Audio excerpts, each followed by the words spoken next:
200 গ্রাম সুজি দিয়ে 50টা কালোজাম রেসিপি। জি হ্যাঁ, মাত্র 200 গ্রাম সুজি দিয়ে কীভাবে 50টা কালোজাম বানাবেন তার সম্পূর্ণ রেসিপিটি আপনাদের সাথে শেয়ার করবো ইনশাআল্লাহ। আর আজকের রেসিপিটি এমনভাবে আপনাদের সামনে এক্সপ্লেন বা উপস্থাপন করব যাতে আপনি খুব সহজেই বাসায় তৈরি করে নিতে পারেন এই অসম্ভব স্বাদের সুজির কালোজাম রেসিপিটি। সো ভিউয়ার্স, চলুন তাহলে কথা না বাড়িয়ে শুরু করি আমাদের আজকের রেসিপি। আসসালামু আলাইকুম everyone, welcome to Tajmira cooking. আজকের রেসিপির জন্য আমি প্রথমেই নিয়েছি 150 গ্রাম তরল দুধ, তার সাথে অ্যাড করেছি সামান্য গরম মশলা। এই গরম মশলাটি অ্যাড করার পরে এবার আমি দুধটা জ্বালিয়ে নিব। কতক্ষণ জ্বালিয়ে নেব? যতক্ষণ পর্যন্ত প্রথমবার বলক না ওঠে ততক্ষণ জ্বালিয়ে নেব।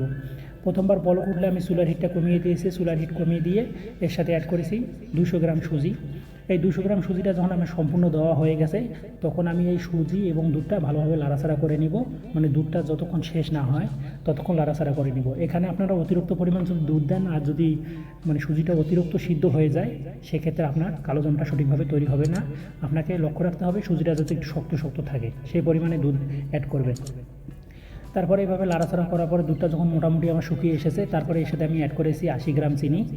200 গ্রাম কালোজাম রেসিপির জন্য আপনার 80 গ্রাম চিনি হলো পারফেক্ট।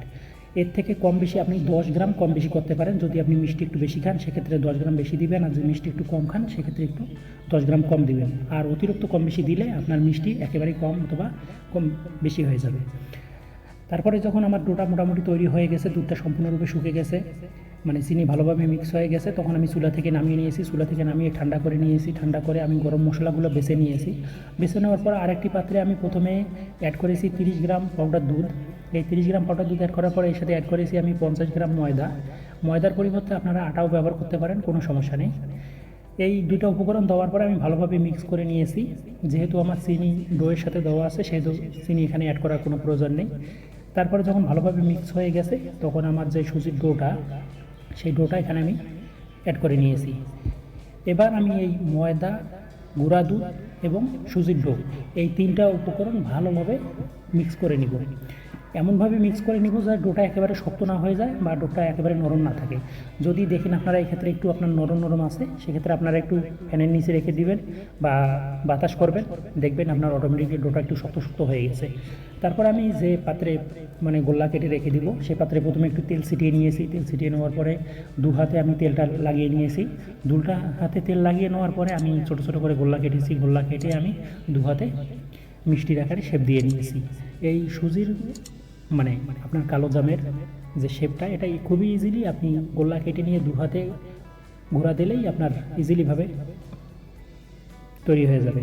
তারপর আমি একটি পাত্রে নিয়েছি 750 গ্রাম চিনি এবং 750 গ্রাম পানি এবং 250 গ্রাম চিনি। আপনারা ভালো করেই জানেন যে কালোজাম রেসিপিতে আপনি যে পরিমাণ চিনি দিবেন তার 3 ডবল পানি দিবেন, ইজিলি শিরা হয়ে যাবে। তারপর আমি যতক্ষণ চিনিটা গলেনি ততক্ষণ পর্যন্ত লাড়াচাড়া করে নিয়ে চিনিটা গলিয়ে নিয়েছি। শিরা হয়ে গেছে, চুলাটা অফ করে দিয়েছি। তারপরে একটি প্যানে প্রথমে তেল বসিয়ে নিয়েছি। তেলটা যখন 70 থেকে 80% গরম হয়েছে তখন আমি এই আমার কালোজামের যে গোল্লাগুলো সেগুলো ছেড়েছি। যদি আপনি ঠান্ডা তেলে ছাড়েন সেক্ষেত্রে আপনার গোল্লাটা ফেটে যাবে। সেজন্য অবশ্যই তেলটা গরম করে নেবেন। গরম করে নিয়ে যতক্ষণ কালোজামের কালার না আসে ততক্ষণ পরিমাণ চুলার হিটটা কমিয়ে দিয়ে ভেজে নেবেন। এখানে তারপরে চুলার হিট বাড়িয়ে রাখবেন না, চুলার হিট কমিয়ে দিয়ে ভেজে নেবেন। চুলার হিট কমিয়ে দিয়ে ভেজে নিলে আপনার সুবিধা হবে, আপনার ধীরে ধীরে ভিতর থেকে জিনিসটা শক্ত হয়ে আসবে। আর যদি আপনি চুলার হিটটা বাড়িয়ে দেন সেক্ষেত্রে উপরেই শুধু শক্ত হবে, নিচে নরম থেকে যাবে। তারপরে আমি এভাবে সবগুলো ভেজে নিয়েছি। সবগুলো যখন ভাজা হয়ে গেছে, ওপাশে আমার শিরাটা মোটামুটি 30% ঠান্ডা হয়ে গেছে।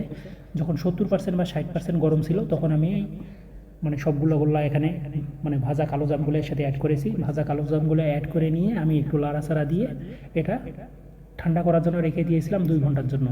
2 ঘন্টা ঠান্ডা হওয়ার পরে আমার কালোজাম সম্পূর্ণরূপে রেডি। যেহেতু আমার জায়গা একটু স্বল্পতা ছিল সেহেতু কয়েকটা কালোজামে একটু টেপ পড়ে গেছে, ওটা কোনো সমস্যা না। এই কালোজামগুলো খেতে এত সুস্বাদু এবং এত সুন্দর যে আপনি একবার এই নিয়মে তৈরি করে